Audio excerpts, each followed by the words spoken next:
Hey, this is Charles from IGN. I'm here with Nick Colin. Hi, everybody. And we've been playing the Diablo 3 beta since we got access to it. And this video, just so nobody is waiting for the part where we get to killing stuff, isn't going to be about combat. We're actually talking about the auction house system, which is accessible right through this button.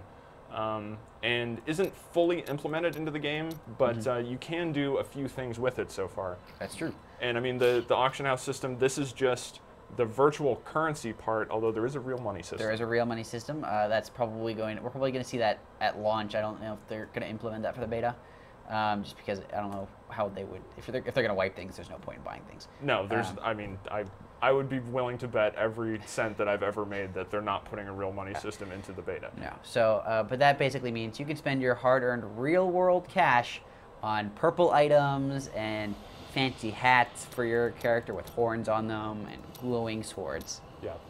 Eventually, when the game is released, that's not in the beta. But you can search through some stuff that people have put up.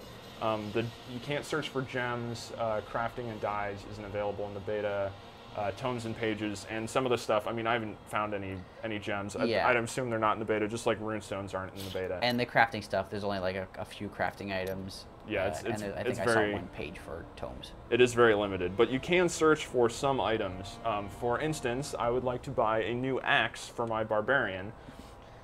So I can go into the search tab here, and you can actually bring this drop-down menu.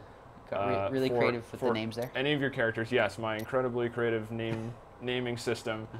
Yeah, let's not look at that too much. But Shog, I mean, that's my wizard. I can go over to Shoggoth, or one of two Shoggoths, both of which I think are barbarians. Okay. So anyway, that'll make it easy. Yeah, but you can sort by one-handed, two-handed weapons, offhands, as well as armor types. And what I think is pretty cool is you can go in here and do categories. So, I mean, gloves, boots, that's all pretty broad stuff. But then you can add criteria to it. So if I wanted boots that had something where the attacker takes physical damage and wanted something where they had some sort of experience bonus associated with them, as well as getting extra health from globes that drop in the world, I can do that and I can search. I don't know if that's actually, no, it's not going to bring anything up. But then you can just go through and cancel all this stuff and just say, whatever, just any boots are fine, and then search, and there are the boots. But I don't really care about boots right now. I'm going to go for a one-handed axe. Maybe I should go two-handed. No, I'm going to go one-handed. I don't really, I'm not going to add any, I know, two-handed axes are pretty tempting, but I'm not going to do that. I'm just going to go one-handed, search for this, and look for something that doesn't cost a fortune. Of course, this is, again, virtual currency. This is my gold. And I'm going to page through here, and there is a sorting system up here. It doesn't really appear to be functional yet. Let's see. All right, so this one, Brutal Heavy Axe of Flame, that sounds promising. 1,000 gold.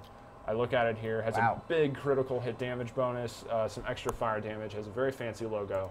So I'm going to click on that. I can either bid, which enters into a bidding war with other people, which I'm not really going to bother with right now. That's silly. And I can buy out. That's what you want. That'll keep all of those other axe chasers away. Yes, and then the buyout will confirm the purchase for me, assuming I am willing to pay the gold, which I am. I will hit confirm, and it should give me a little notification here. There it goes. The axe is disappearing from the auction and is appearing in my inventory. So if I go over to completed, there it is. There's my Brutal Heavy Axe of Flame. Here's a few other purchases I've made on the auction house. And then I can, well, I could turn around and sell this. That's grayed out right now. I'm not going to. I'm going to send it to my shared stash, which any character should be able to access. So let's see if this actually works. Because there was a case earlier where it did not actually That's true. work. Now, before you go off and sell that, how would you sell an item on the auction house? Well, yeah, I got the notification that it went to the shared stash, so allegedly that happened. Here's a bidding tab. I don't have any active bids, so there's nothing here. If I wanted to sell something, I would just go in here, and I have 3 auctions up that shows my current, shows expired.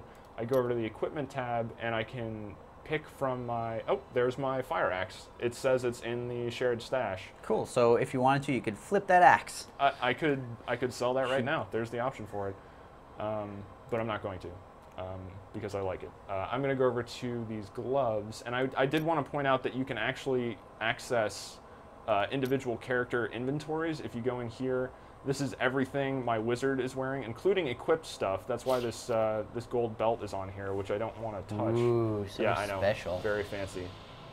Very fancy item pane. But I'm just going to go back to the shared stash and get rid of these magic gloves that I don't really care about. So I click on them, hit sell, and then I can set a starting price, which I'm going to just do 300 just because. Good movie. Was it a good movie? Yeah. I just wanted to make that joke. Okay. And then I'm going to set the buyout price as 2,500. Interesting note, the posting fee is 15% of the final price, which it says here, which I don't believe is what Blizzard had said before, which was that it would be a nominal flat fee, not a percentage fee. So I've asked Blizzard what the deal with that is. I mean, this is beta. It could just be placeholder. Could be placeholder. It could only be for the virtual currency part. That's true.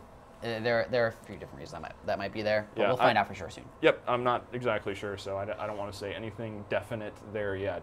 So I can click Create Auction, and it should just show up in my Current Auctions tab right there.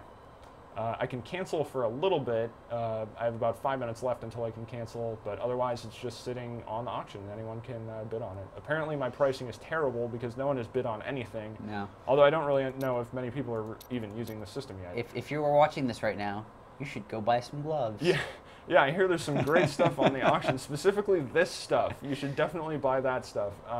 Need 2 bows? Because I know where you can get them. Yeah. So I'm going to quit out of here because I want to go get my axe. So here's my barbarian. I'm just going to start the game. He's already in New Tristram, which is the town that has the stash in it. And I can just run over, click on the stash, and there's my axe. It's locked because it's actually required level 12, and I am not level 12. But I can put it in my inventory, and there we go. That's my axe. This is the shared stash too, so any of your characters can access this. But it seems like a fairly simple system, you know. But I don't know how much different it'll be in the final release, but I'm sure there'll be a lot more sorting options, searching options, and of course the option to pay with real money. And for a lot more on Diablo 3 ongoing coverage of the beta, just head over to IGN.com.